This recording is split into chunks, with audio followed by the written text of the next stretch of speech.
Yeah, hi, good evening, everyone. This is Muhammad Noor. So today we are discussing about what is systematic reviews and meta-analysis. So first, I have taken this paper from Information Management for the Business Practitioner, which was authored by Lindsay S. Uman, PhD. So let's coming with the importance of systemic reviews and meta-analysis. Why it is majorly required. So it's why it's required. The systematic reviews majorly it's focused on a specific question, which was having users exploit pre-planned scientific methods like identifying, selecting, appraisal, or summarizing. So here we'll go with the definition which the author have given. Systematic reviews differ from traditional narrative reviews in several ways. Yes, the point was correct because like in traditional narrative reviews, what we will do is the traditional reviews is nothing but where we go with some topic. Suppose let's take cardiovascular diseases. In cardiovascular diseases, I want to focus on troponin I. I will go with this troponin I is very effective, showing very high levels in old elderly patient and middle where I will go, I will write something. It's tend to mainly descriptive part. So in this way, narrative reviews are different from the systematic reviews, where the systematic review is naming itself is systematic. The systematic search of literature thereby often focus on a subset of studies in an area chosen based on the availability or other selection. So here again, I'm saying again, I am repeating because to be familiar, we are discussing these points again and again. To understand more in depth, here I am sharing you again what is systematic review. These are the reviews. As first, I want to say that there are different types of subjects, different types of literatures. Coming with an example, there are case series, case reports, observational studies, case cohort studies, and randomized control trials, and systematic reviews and meta-analysis. So, in later on in this session, we will see what is systematic reviews and what are the types of systematic reviews. Means how many research studies are there at present, and we don't go for the stages of systematic reviews, or we call it as steps. So we will summarize what is it, and we will give a brief introduction about the systematic reviews and difference between systematic reviews, and we also show some PDFs to you, which includes of level of evidence and Boolean searching. This will help for the initial stage. It will be very helpful for you to understand what is it. So let's coming to the point. Hi guys, myself Muhammad Noor. I am now saying regarding systematic reviews and meta-analysis. So this was the paper which I have taken. The systematic reviews differ from the traditional narrative reviews. There are several studies coming with the starting of again. There are case control series, case reports, there are randomized control trials, there are observation studies, there are systematic reviews, there are meta analysis. In that, we don't know which one is correct. Initially, we don't have a bit clarity.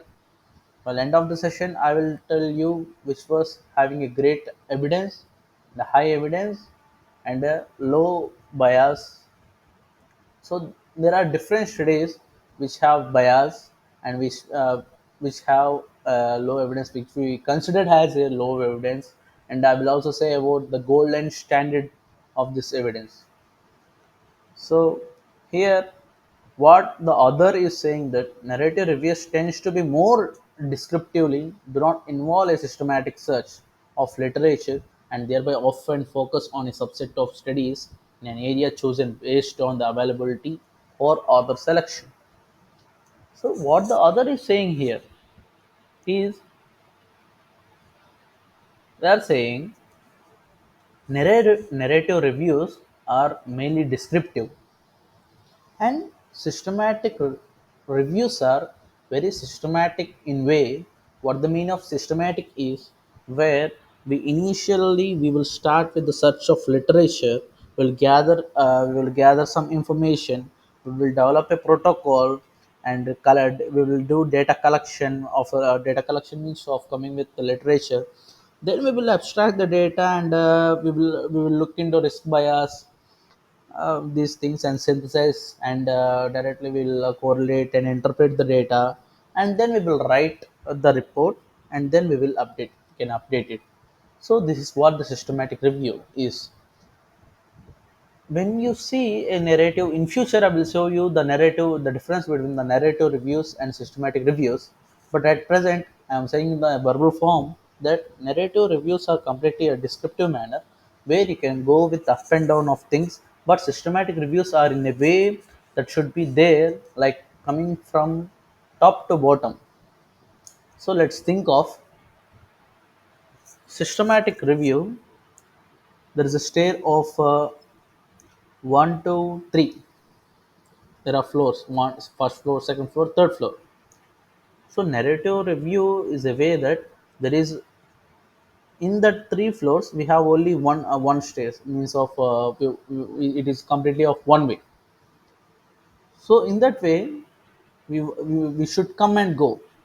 And narrative reviews are like that. They can go with a very descriptive manner. So we have two three alternates to get what we are willing to it, where in this process the author is saying that it often focus on a subset of studies in an area chosen based on the availability or author selection. Thus, okay, let's read it. Thus, narrative review, while informative, can often include an element of selection bias, that which I have said. Narrative reviews can be of bias, but systematic reviews cannot, because what we are doing is particularly of a literature search, the systematic literature search, that which don't we will look into risk bias, and which before I have said it is the steps which I have mentioned in the systematic reviews. There are totally 8 steps that which reduces the bias and which increases the evidence. That what the author is saying in this point.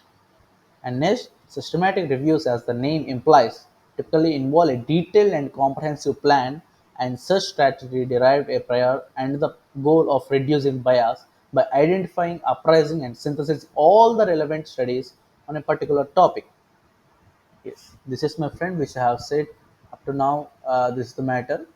And coming to the next para, often systematic reviews include a meta-analysis component, which involves using systematic techniques to synthesize the data from several studies into a single quantitative estimation or summary effect size.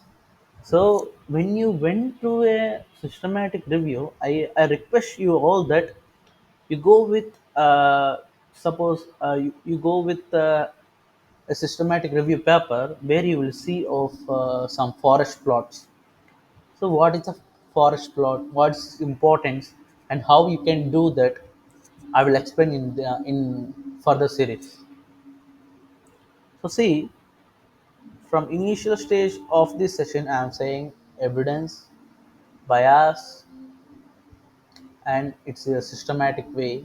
These are the three main components which I have understood and which I am conveying to you whenever you are saying of systematic review. I have got this. Suppose I will say one scenario there. You went to a doctor or a physician or a consultant, where you found a treatment guideline that uh, or suppose saying the with of example, like telmisartan and olmesartan. So you have one systematic review has said that telmisartan is giving more effectiveness than olmesartan, Then you have not mentioned the word the systematic review. Then the physician will ask from where you have got that information, what was the risk, what was the bias, what is the ratio there, in how many patients it was showing a good effect. Will ask these type of questions. When you went with some randomized, not randomized, it's some cross-sectional observation studies or case reports or case series, case cohort studies, or any expert opinions, it might be a different, because that might cause a bias. That the risk of bias will be reduced in the systematic reviews. That what I am saying, and how the it will be reduced is by using of statistical techniques to synthesize the data from several studies, that which gives a summarized effect size. Yeah, this is this is what systematic reviews and meta-analysis will give us. Yes. In contrast to traditional hypothesis testings, which can give us information about statistical significance but not necessarily clinical significance. Effect sizes means the strength of relation between two variables, thereby providing information about the magnitude of the intervention effect. That means whether the size measure of the strength, the size between two variables that might be small, medium, or large. The type of effect size calculated generally depends on the type of outcome. So, see, my point is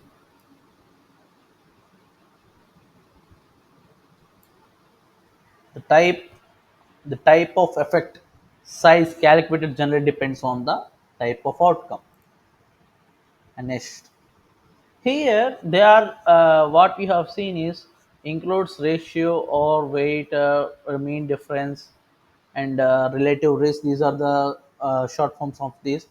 But I request you all, you want to go through this Cochrane. What's mean of this Cochrane collaboration is it's a non-profitable organization which supports and estimates this systematic reviews, meta-analysis on meta-analysis and intervention systematic process, where it will help you all. There is a book named we have this Cochrane has been sent this book. There is a book, few books which is official component, which will help you all to read it.